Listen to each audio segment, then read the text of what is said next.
오늘의 말씀은 이사야서 53장 2절에서 6절까지입니다. 그는 주님 앞에서 마치 연한 순과 같이 마른 땅에서 나온 싹과 같이 자라서 그에게는 고운 모양도 없고 훌륭한 풍채도 없으니 우리가 보기에 흠모할 만한 아름다운 모습이 없다. 그는 사람들에게 멸시를 받고 버림을 받고 고통을 많이 겪었다. 그는 언제나 병을 앓고 있었다. 사람들이 그에게서 얼굴을 돌렸고 그가 멸시를 받으니 우리도 덩달아 그를 귀하게 여기지 않았다. 그는 실로 우리가 받아야 할 고통을 대신 받고 우리가 겪어야 할 슬픔을 대신 겪었다. 그러나 우리는 그가 징벌을 받아서 하나님에게 맞으며 고난을 받는다고 생각하였다. 그러나 그가 찔린 것은 우리의 허물 때문이고 그가 상처를 받은 것은 우리의 악함 때문이다. 그가 징계를 받음으로써 우리가 평화를 누리고 그가 매를 맞음으로써 우리의 병이 나았다. 우리는 모두 양처럼 길을 잃고 각기 제 갈 길로 흩어졌으나 주님께서 우리 모두의 죄악을 그에게 지우셨다. 이는 하나님의 말씀입니다. 좋으신 주님께서 주시는 평안과 위로와 새롭게 하시는 은혜가 저와 여러분 위에 함께 하시길 빕니다. 저희는 길었던 사순절 끄트머리에 이르러서 예수님의 예루살렘 입성을 기념하는 종려주일과 고난주간이 시작되는 고난주일을 맞았습니다. 예수님의 고난을 깊이 묵상하는 절기인 사순절기를 지나면서 우리나라 또한 여러 고난을 겪었지요. 계엄 그 자체도 좀 고통스러운 순간이었지만 계엄 이후에 벌어졌던 일들 또한 우리를 참으로 고통스럽게 만들었습니다. 우리는 우리 사회가 우리가 생각했던 것보다 훨씬 갈등과 분열이 심한 사회였음을 아프게 인식할 수밖에 없었습니다. 헌재 판결로 상황이 일단락 지어지긴 했지만 후유증이라든지 정리되어야 될 것들이 아직 많이 남아 있습니다. 그리고 또 경상도에서는 대형 산불이 발생했었죠. 우리나라 역대 기록했었던 산불 가운데 가장 큰 산불이었다고 합니다. 사상자도 역대로 가장 많았고 그 산불 피해 규모도 역대로 큰 산불이었다고 합니다. 검게 타버린 그 산야가 다시 녹색을 회복하는데 30년이 걸린다고 합니다. 그리고 그 생태계가 완전히 복원되는 데는 100년이 걸린다고 합니다.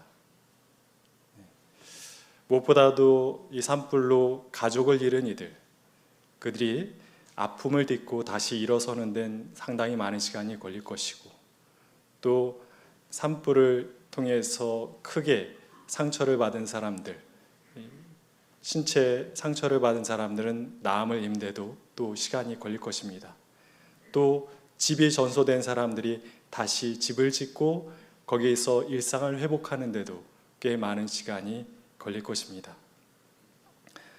우리가 함께 이 나라의 화합과 회복을 위해서 우리 믿는 사람들과 온 국민이 함께 힘을 합칠 수 있으면 좋겠습니다. 그리고 또 안타까운 것은 우리가 함께 기도했습니다만 미얀마에서 대지진이 발생해서 많은 피해가 있었죠. 무려 3,000명이 죽었고요. 5,000명이 부상을 당했다고 합니다. 도로, 주택, 빌딩들이 다 무너진 것이죠. 그 다음에 전기, 통신 그런 것도 다 끊어진 상태입니다. 뉴스를 통해 볼 때 사람들이 건물에서는 불안해서 잠을 잘 수 없기에 그냥 길바닥에 자리를 깔고 잠을 청하는 모습을 보았습니다.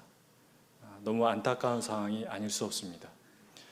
구호가 긴급하게 필요한 이 상황에 미얀마 군부는 그 지진이 나서 모든 게 쓰러진 그 자리에 폭탄을 던져서 폭탄을 터뜨렸습니다. 왜? 거기에 반군이 있다 생각했기 때문입니다. 참 인간의 어리석음은 어디까지 가는 것인지 알 수 없습니다. 그로 말미암아 그 무너진 잔해더미 속에 들어가서 사람들을 구호해야 되는 구호 활동가들과 의료진들이 제대로 활동을 할 수 없어서 피해가 점점 커지고 있는 상황이라고 합니다. 또 이 군부는 세계 곳곳에서 보내준 구호품들도 자기들이 움켜쥐고 제대로 나눠주고 있지 않아서 지금 그 피해 현장에 그 구호품들이 전달이 안 되고 있다고 합니다. 그리고 제가 이 사순절 기간 동안 계속 마음을 쓴 곳이 한 곳 더 있는데요. 팔레스타인의 가자 지구입니다. 이스라엘과의 휴전 협정이 깨지고 3주가 지나는 동안 이스라엘은 가자 지구에서 민간인들을 1,450명이나 죽였습니다. 그리고 1,000여 명의 아이들이 죽임을 당하거나 부상당했다고 합니다. 어떻게 인간이 인간에게 그럴 수 있는지 참 알기 어렵습니다. 가자 지구를 향해서 유엔 사무총장인 안토니오 구테르는 뭐라고 이야기했냐면 지금 가자 지구는 킬링필드다. 죽음의 땅이라는 거예요. 거기서 들리는 그 고통과 울부짖음이 여기까지 들리는 것만 같습니다. 인생은 고해, 고통의 바다라는 말이 있습니다. 정말 우리 주위를 둘러보면 너무나 고통이 많습니다. 인간과 인간 사이의 갈등, 자연재해, 전쟁, 또 그리고 한 개인이 감당해야 되는 질병이라든지 어떤 삶에서 겪는 그 많은 고통들을 생각할 때 참 맞는 말이다 라고 인정할 수밖에 없는 것이죠. 인생은 고통의 바다다. 그 고통의 바다의 거대함을 생각해 볼 땐 우리는 그저 그 고통의 바다를 헤엄치는 연약한 작은 물고기 한 마리에 지나지 않는다라는 생각이 들기도 하는 것입니다. 오늘은 고통에 대한 이야기를 여러분과 함께 나눠보려고 합니다. 예수님께서는 북부 갈릴리에서 시작하신 사순절 순례를 이제 예루살렘에 이르러서 마무리를 하시게 되는데 그때는 6월절이라 많은 순례자들이 예루살렘에 모여 있을 때입니다. 그 예루살렘에 모였던 수많은 순례자들의 최고의 관심사는 예수님이었습니다. 이스라엘 사람들은 이미 예수님을 자기들 고통에서 구원할 메시아로 생각하고 있었던 것입니다. 그 메시아 예수가 올해 예루살렘 성에 들어온다며 그러한 소문이 이미 다 돌았고 사람들은 예루살렘에서 예수님을 맞을 준비를 하고 있었던 것이죠. 그 당시 이스라엘은 유대는 이미 로마에 의해서 100년 가깝게 식민 지배를 받을 때였습니다. 100년의 식민 지배, 얼마나 고통이 컸을까요? 로마는 계속 유다를 착취했죠. 많은 세금과 고된 군역으로 그들을 어렵게 만들었습니다.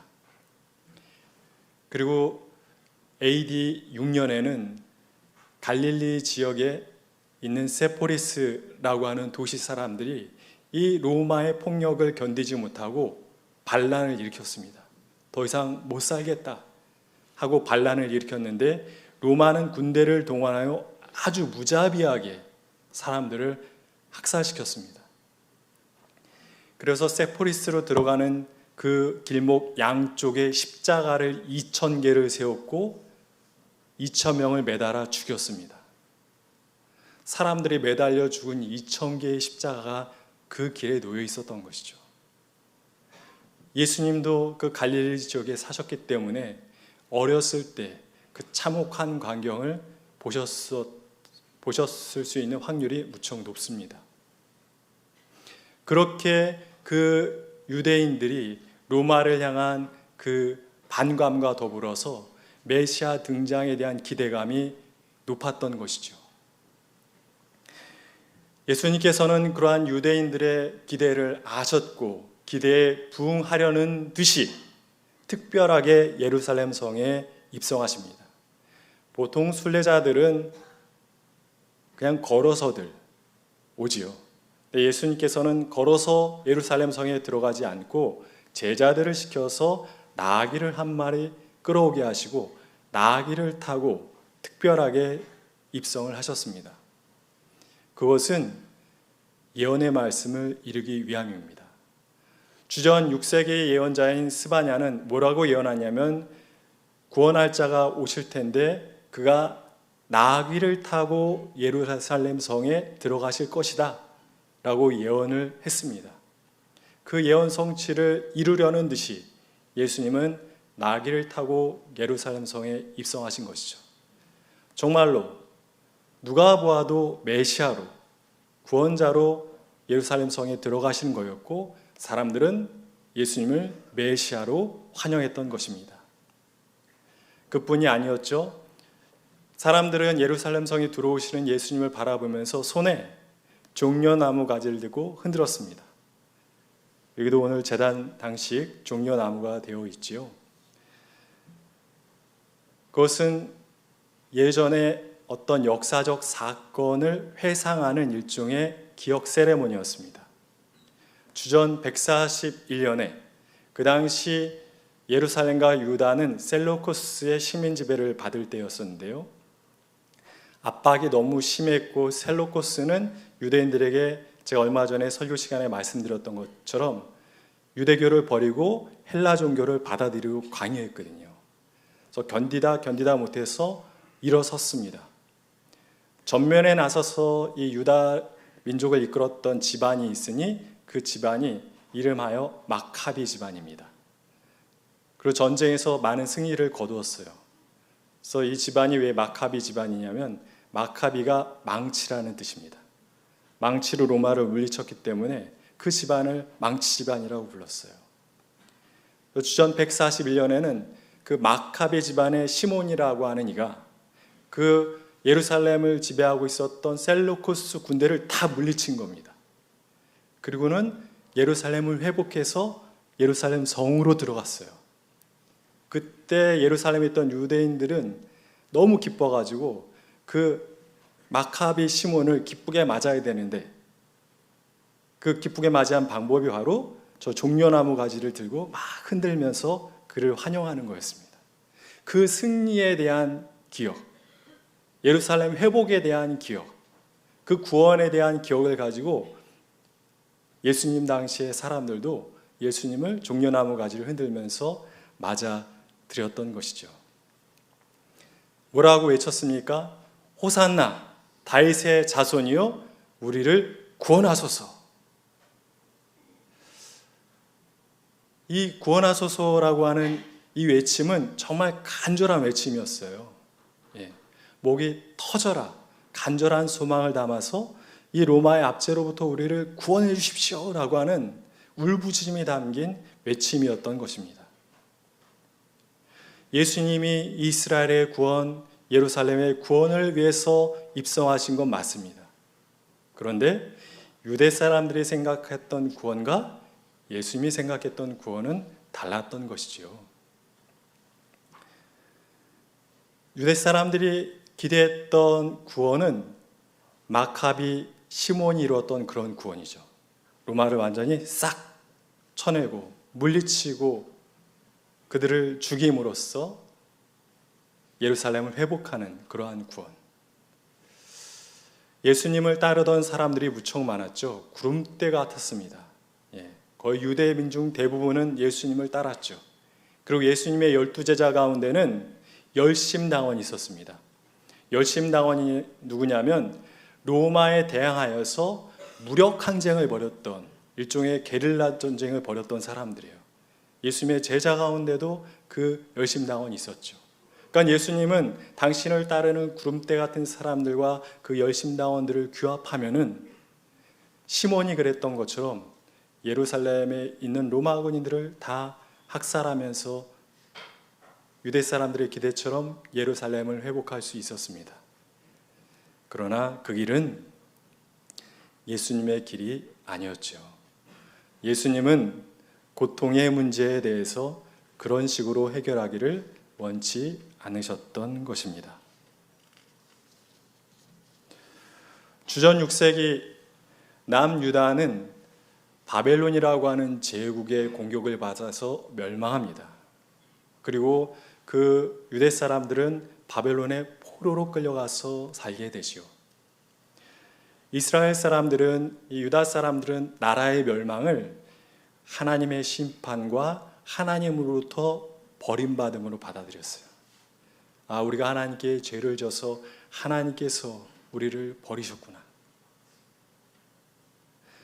그때 바벨론의 포로로 끌려간 사람들은 대부분 유다의 지도자들이었습니다. 귀족이라든지 제사장 계급이 많았습니다. 지도층 인사들이 포로로 끌려가서 한 일은 뭐냐면 노예살이였습니다. 등에 책직을 맞아가면서 고된 노동을 해야만 됐던 것이죠.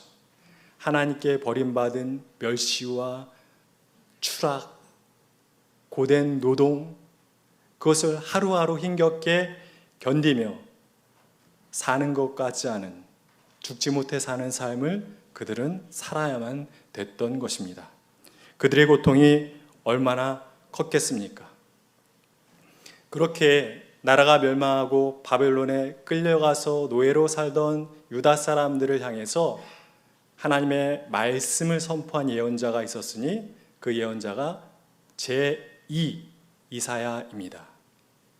제2 이사야는 어떤 사람이냐면 이사야서에서는 그 이사야서 40장에서 55장까지를 쓴 사람들이라고 성서학자들은 보고 있습니다. 제2 이사야의 주된 메시지는 위로예요. 백성들을 위로하라, 위로하라. 그런 말씀이 선포되죠. 그 힘겹게 죽음 같은 삶을 사는 그들을 향해서 하나님의 위로의 말씀을 전하면서 이제 곧 복역의 때가 끝나 다시 약속의 땅으로 돌아갈 것이다 라고 하는 그러한 희망의 메시지도 선포하였던 것이죠. 제2 이사야서에 보면 참 주옥 같은 말씀이 많은데 그 중에 백미는 바로 이겁니다. 고난받는 종의 노래. 들어보셨죠? 특별히 이사야서 52장 13절부터 53장 12절까지 이르는 그 긴 구절이 바로 고난받는 종에 대한 노래입니다. 길기 때문에 조금 축약해서 제가 정리해 말씀드려보면 이런 내용입니다. 그는 볼품없어 보였다. 사람들에게 멸시를 받고 버림을 받고 고통을 많이 겪었다. 사람들은 그를 귀히 여기지 않았다. 사람들은 그가 하나님께 벌을 받아서 고난을 당한다고 생각하였다. 그러나 그는 다른 사람들이 받아야 할 고통을 대신 받은 것이고 다른 이가 겪어야 하는 슬픔을 대신 겪은 것이다. 그가 찔린 것은 우리의 허물 때문이고 그가 상처를 받은 것은 우리의 악함 때문이다. 그가 징계를 받음으로 우리가 평화를 누리고 그가 매를 맞음으로 우리의 병이 나았다.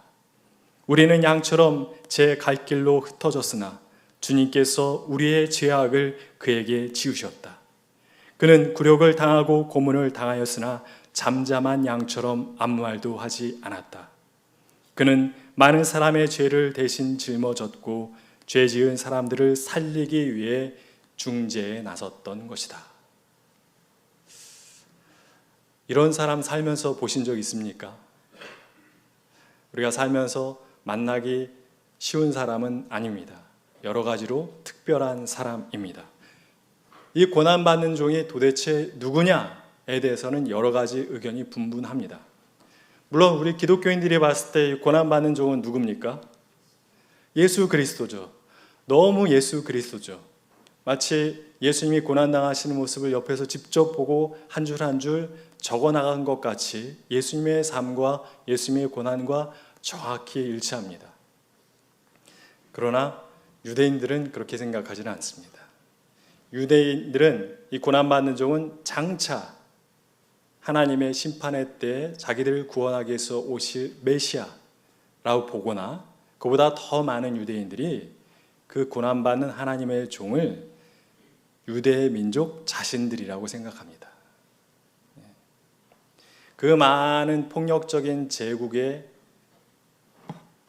폭력에서부터 그 고난을 우리가 받았기 때문에 다른 민족들이 고난을 받지 않게 되었다 라고 이 본문을 받아들이는 것이죠. 그런데 이 본문에서 정작 중요한 것은 누가 하나님의 고난받는 종이냐 보다는 고난받는 종이 어떤 일을 이루었는가라고 저는 생각합니다. 고난받는 종이 왜 고난받는 하나님의 종이 되었습니까? 그는 지은 죄가 아무것도 없습니다.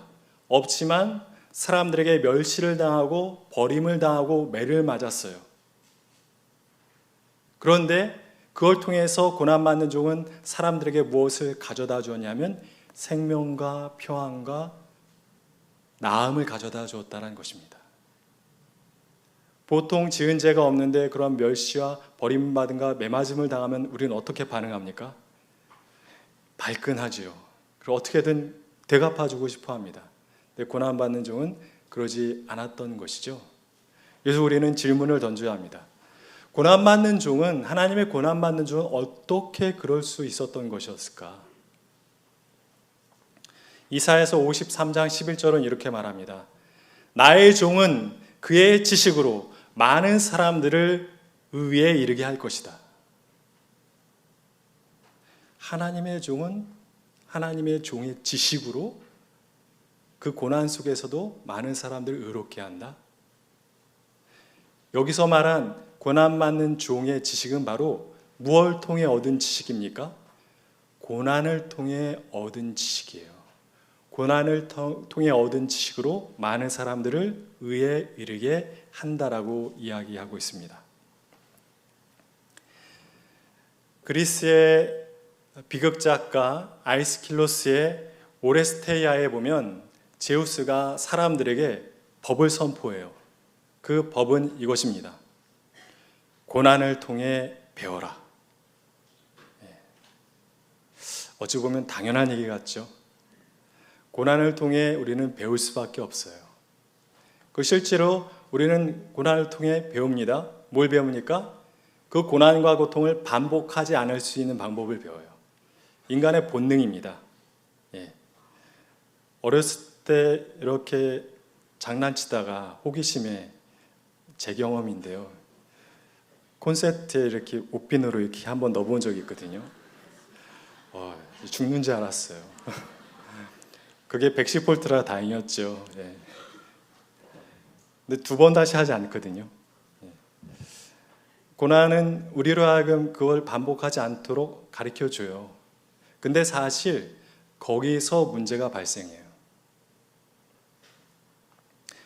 어떤 식으로 문제가 발생하냐면 사람은 그 고난의 이유를 자기 안에서 발견하기보다는 밖에서, 너에게서, 사회에게서, 세상에서 찾으려고 하는 경향이 짙습니다.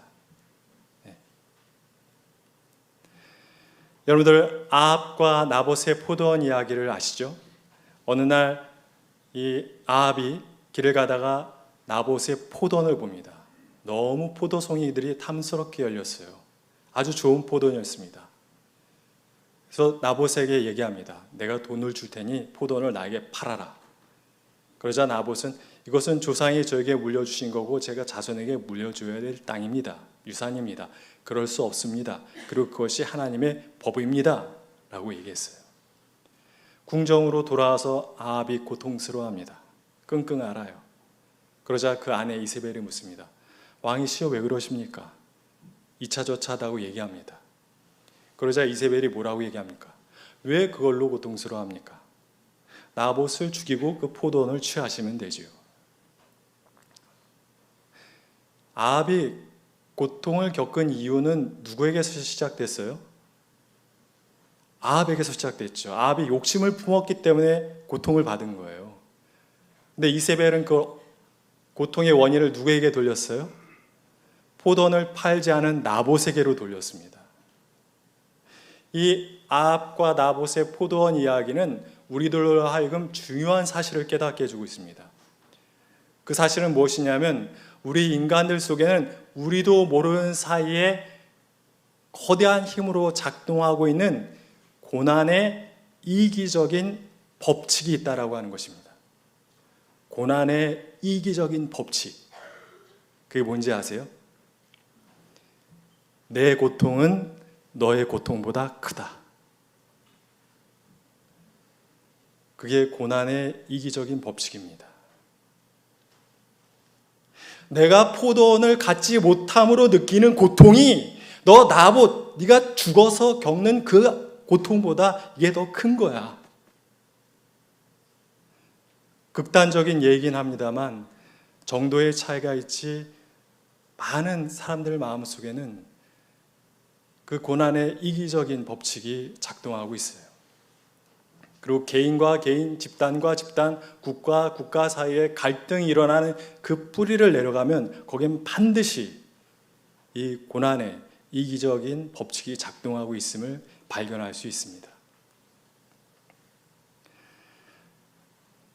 이 하나님의 고난받는 종이 얻은 지식이라고 하는 것은 바로 우리들 안에서 우리도 모르게 작동하고 있는 이 고난의 이기적인 법칙을 뛰어넘는 지식이에요. 그 지식이 어떤 지식인지 탈무드 이야기를 통해서 다시 한번 깊게 새겨보겠습니다. 랍비가 있었습니다. 랍비 이름은 조슈아 벤 레비였습니다. 이 레비 랍비가 엘리야에게 가서 그렇게 묻습니다. 엘리야님, 메시아가 도대체 언제 오십니까? 이렇게 질문을 했다라고 하는 것은 그 시대가 메시아의 구원을 바랄 정도로 고통이 가득한 시대였음을 알 수 있지요. 엘리야가 이렇게 대답합니다. 자네가 직접 메시아에게 가서 물어보게? 레비가 깜짝 놀랍니다. 아니, 메시아께서 이미 어디 와 계십니까? 그곳이 어디입니까? 엘리야가 말해줍니다.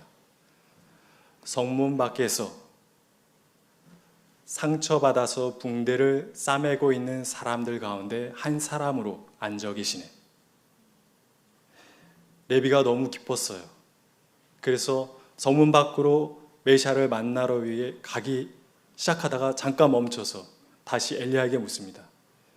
엘리야님, 그 많은 사람들 가운데 제가 어떻게 그가 메시아인지를 알아볼 수 있습니까? 그러자 엘리야가 해주는 대답이 이것입니다.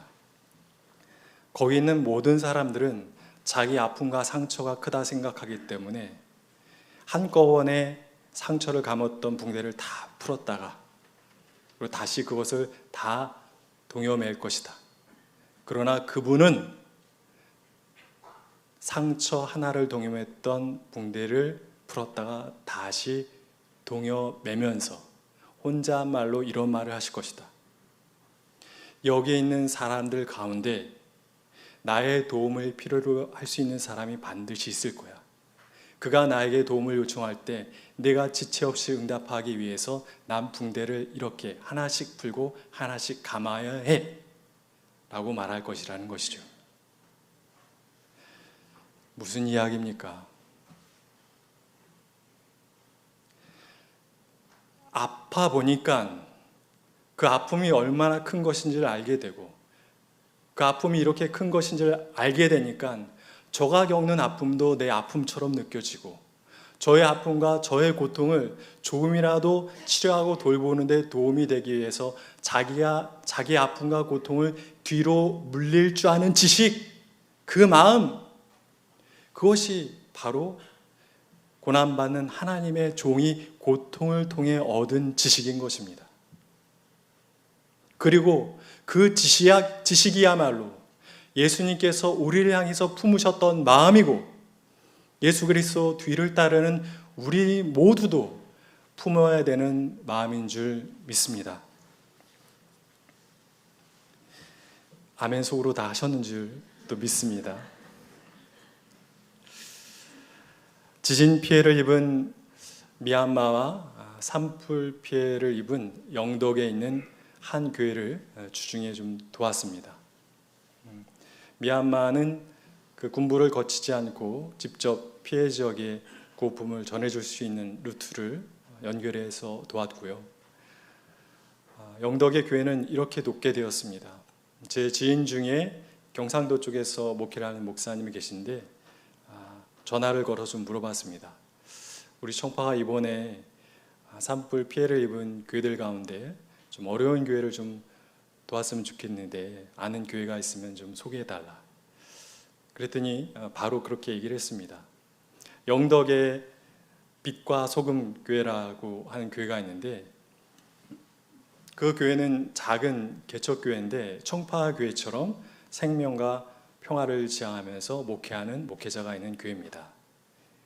그리고 사택과 교회가 1층, 2층으로 붙어 있는데 사모님께서 피아노 교습소를 하면서 교회를 운영하고 계신데 이번 산불로 완전히 다 타버려서 식구들과 아이들이 집 밖에 나와서 어렵게 생활하고 있다고 합니다. 그래서 목회실에서 직접 그 영덕에 계신 목사님께 전화를 드려서 좀 더 자세한 상황을 이야기를 전해 들었습니다. 정말 어려운 상황 가운데서 어떻게 이렇게까지 목회를 해오게 됐는지, 또 어떤 식으로 생명과 평화의 가치를 지향하면서 목회를 하고 있는지 그런 이야기도 듣고 산불 피해로 얼마나 큰 어려움을 겪고 있는지를 이야기를 들었습니다. 근데 그런 이야기보다 더 이 목사님께서 전화 통화를 통해서 저에게 해주셨던 얘기는 무엇이냐면 감사하다는 얘기였습니다. 목사님 정말 2시간 만에 모든 게 다 타버리는 모습을 보면서 어디서부터 어떻게 다시 시작해야 될지 몰랐는데 청파교에서 보내신 이 헌금이 너무 큰 도움이 되고 다시 제가 일어설 수 있는 힘이 될 것 같습니다. 정말 감사하고 이 도움 힘입어서 더 좋은 교회, 더 바른 교회를 세우도록 노력하겠습니다. 그럼 목사님 또 하나 이거 꼭 청파교회 교우들에게 좀 전해주십시오. 정말 감사하다고. 사실 그 교회와 목사님이 입은 피해에 비해서 저희들이 보내준 그 구호금은 얼마 되지 않습니다. 근데 그것을 그렇게 크게 받아들이는 그 목사님의 마음을 봤을 때 다시 이전과 같이 또 이전보다 더 좋은 교회를 일으켜 세우시겠구나라는 그런 생각을 하게 되었습니다. 우리가 살면서 겪을 수밖에 없는 고난과 고통에 우리가 매몰되어 살지 않으면 좋겠습니다. 그리고 우리가 받은 그 고난과 고통을 다른 사람들에게 전가하거나 바로 상대방에게 되갚으려 하며 살지 않으면 좋겠습니다. 우리가 겪는 고난과 고통을 다른 이를 향한 연민을 향한 동력으로 삼는 자리까지 나갈 수 있길 소망합니다.